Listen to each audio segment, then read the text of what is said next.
Step back in time and see history's first Hulk, as well as the origins of the Green Door. All this and more in the pages of Immortal Hulk Time of Monsters, issue number 1. Let's hop on in together, shall we? So then, as we join the book, we're in ancient Jordan, considerably after the events of Avengers BC, which explains why that team had a star brand and not a Hulk. We're introduced to a young man named Tamaz. It seems that his tribe has fallen on hard times, food is scarce, and people are dying all over the place. The tribe's leader is a stern man named Adad, and given Bruce Banner's relationship with his own father, I'm sure it's no coincidence this guy just so happens to have the word dad in his name, has taken Tamaz to an ancient holy site. A place that he says long ago the tribe worshipped at the altar of the green-eyed goddess. Again, given how many Gamma characters end up with green eyes, the eyes being the windows to the soul and the green door being something that souls can cross in between, you don't have to be a theological scholar to see the connections going on here. Now, Adad just so happens to think the reason their people have gone hungry is that the tribe no longer keeps to the old ways of human sacrifice, and if everyone is gonna live, Tamaz has to die, even if he's not willing to give himself up for the cause. Tamaz is pushed into a pit with strange thorny flowers, and his skin is almost instantly ripped off his bones, killing him. Luckily, keeping with the Immortal title, he doesn't stay dead. Instead, he goes to the place below all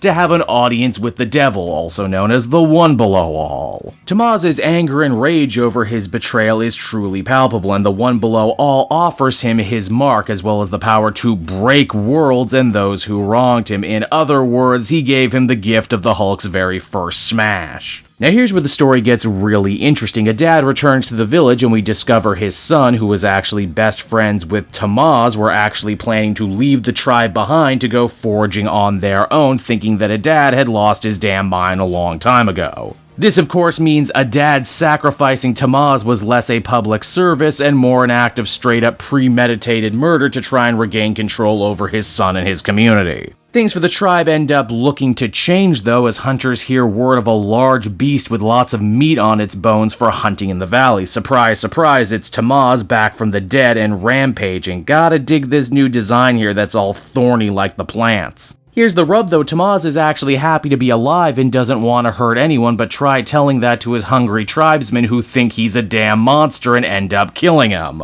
So yeah, Tamaz, the first Hulk, is dead for the second time, and Adad throws a massive feast to chow down on all the new monster flesh they got. He also takes credit for this bounty, saying that the old ways will lead the way once again, and tomorrow they're going to enslave their neighboring tribes and sacrifice them to the green-eyed goddess for more bounty. Now, as we've seen all throughout Al Ewing's Immortal Hulk series, we know no matter how badly you destroy the Hulk's body, it'll always reform, whether it's shot, burnt, stabbed, or in this case, ingested, meaning that when the Hulk rises again from the Green Door, he does so by tearing his way out of his own tribesmen's bodies. That is so freaking gross, yet so freaking cool all at the same time, and when I stop and think about it, that's really the Immortal Hulk in a nutshell, isn't it? As the comic ends, the first Hulk walks away from the ashes of his former life, as so many Hulks after him will do, all alone with only their shadow to keep them company. And so that was Immortal Hulk Time of Monsters issue number 1, and as far as prequels go, it's pretty solid. I don't think Al Ewing's epic needed this kind of backstory to it, but it all fits thematically and doesn't detract from anything we've already seen. The title, Time of Monsters, is kind of cool too, as it further illustrates that while the Hulk is scary, there are far more evil types of monsters in the world that need to get smashed. On the art front, I don't think I've seen anything quite like what PAKNADEL does here, and the unique style fits this unique story. Overall, I would give it a very much deserved 8 out of 10.